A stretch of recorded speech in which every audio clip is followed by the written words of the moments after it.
धरती पे ये वाले जानवर एग्जिस्ट करते भी थे या नहीं। यस गाइस, आज की वीडियो के थंबनेल में एक ऐसा क्रीचर था जो मेरे को आज तक नहीं समझ में आया है। कुछ तुम लोगों की साइड से, कुछ थोड़ा बहुत यूट्यूब से। पूरा यूट्यूब फीड एक टाइम पे मेरा ब्लॉग से भरा रहता था। इसलिए आज हम जानने वाले हैं कि ये वाले मिथिकल क्रीचर्स एक्चुअली में एग्जिस्ट करते भी थे या नहीं, या हमसे झूठ बोला गया है। एंड ये वीडियो बनाई गई है द्वारा host TV channel. All the video credit goes to him only. A big shout out. And आ जाओ मिथिकल क्रीचर्स के ऊपर चलते हैं। आई मीन मिथिकल क्रीचर्स को देखते हैं। आई गेस मैंने सही नाम लिया उसका, उसे ब्लॉप ही बोलते हैं ना, पता नहीं, वरना मैं बहुत फनी लग रहा हूँ अभी। ओके, व्हाट द हेल, ये स्कूबा डाइवर इतना छोटा लग रहा है इसके सामने। वह चाहे इस जमाने के मिथिकल एनिमल्स हों या फिर हजारों साल पुरानी मिथोलॉजीज के खतरनाक तरीन मिथिकल क्रिएचर्स, ये सिर्फ इंसान के दिमाग तक नहीं थे बल्कि रियलिटी में इस दुनिया में घूमा करते थे। और ये वीडियो मेरी इस टॉपिक में प्रीवियस वीडियो का पार्ट 2 है और पिछले पार्ट में तो आपने बहुत अच्छा रिस्पांस दिया था, तो इस वीडियो को भी पूरा देखना। नंबर 7, फेनरियर।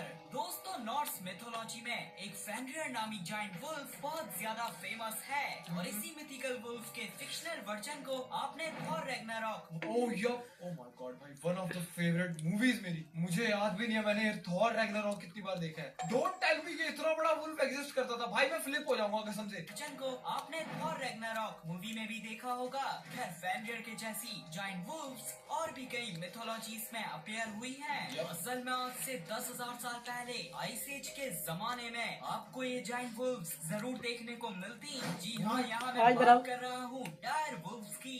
इन्हें इस दुनिया में मौत होने वाली सबसे बड़ी वुल्फ्स की नस्ल बताया जाता है। कंपैरिजन के लिए ये modern day largest grey wolves से 25% बड़ी होने के साथ साथ हर लिहाज से बेहतर थी। इसलिए तो डायर वुल्फ्स आइस एज के बहुत से मेगाफोना का आसानी से शिकार किया करते थे। मूवी लोग मैमल्स को शिकार कर लेते थे। देयर इज नो वे। तो ऑब्वियसली जितना बड़ा हमें मूवीज वगैरह में दिखाया गया उतना ह्यूज तो नहीं होता था, बट ये होता था ह्यूज। ऑलमोस्ट एक वुल्फ समझ लो राइनोसोरस के साइज का। भाई वो अपने आप में बहुत बड़ा है। क्योंकि let me just remind you, अगर नॉर्मल इंसान के सामने एक नॉर्मल वुल्फ भी आ जाए तो थोड़ी सी खटिया खड़ी होने के चांसेस है। वुल्फ्स आइस एज के बहुत से मेगाफोना का आसानी से शिकार किया करती थी। बहरहाल जब आइस एज खत्म हो रही थी तो इनकी ज्यादातर डाइट का हिस्सा होने वाले मेगाफोना भी खत्म होने लग गए थे, जिसके नतीजे में डायर वुल्फ्स भी एक्सटिंक्ट हो गयी। लेकिन इनके साथ कोएक्सिस्ट करने वाली ग्रे वुल्फ्स आज भी जिंदा है। They look like dogs. मेरा एक ही सवाल है, again I'm asking, if not friend then why friend shaped? And you know what the sad part is, ये बेचारे जितने भी creatures आज तक extinct हुए ना, इनका एक ही रीजन रहा है, which is the majority reason, not एक रीजन, majority reason यही रहा है, बेचारों का खाना ही खत्म हो गया। जिसको खाते थे वो extinct हो गया, तो ये बेचारे extinct हो गए। तुम देख रहे हो तभी फूड चेन का कितना ज्यादा महत्व है। कोएक्सिस्ट करने वाली डॉग लग रहा है, आज भी जिंदा है, जिसकी वजह है ये छोटे एनिमल्स का शिकार करती हैं। Number 6, four tusk elephant. Well, Hinduism में हमें कई बार फोर टस्क यानी 4 दांत वाले एलिफेंट्स का जिक्र देखने को मिला है, जैसे कि इंदिरा नामी डीटी की एरावत नामी सवारी। और यही नहीं बल्कि फेमस रामायण में भी ऐसे मिथिकल एलिफेंट्स का जिक्र आया है।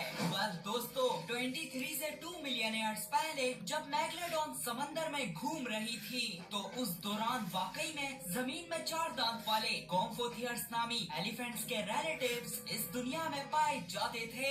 डूड, इनसे कौन पंगा लेगा? अबे इनके तो ऐसे भी नहीं, इनके तो स्ट्रेट है और एकदम तीखे से, किसी भी बेचारे में घुस गए उन्हें बचना नहीं है। 4 दांत वाला हाथी, ये तो 4 दांत वाला है। मेरा दोस्त 32 दांत वाला हाथी है। के रिलेटिव्स इस दुनिया में पाए जाते थे। माना जाता है ये अपने नीचे के दांतों को शवल की तरह इस्तेमाल करके आसानी से अपनी हर्बीवरस डाइट को कंप्लीट कर लिया करते थे। वैसे जिस दौरान गोम्फोथियर्स इस दुनिया में घूम रहे थे उस वक्त तक हम इंसान छोटे दिमाग वाले होमो इरेक्टस तक ही इवॉल्व हुए थे। इसलिए पॉसिबल है कि गोम्फोथियर्स के फॉसिल्स ने हिंदुइज्म के मिथोलॉजिकल एलिमेंट्स को इंस्पायर किया होगा। Number 5, मैपिनग्वारी। There is no way ये एग्जिस्ट करता था। There is no way. What the hell is this creature? This looks like straight up from manga or something.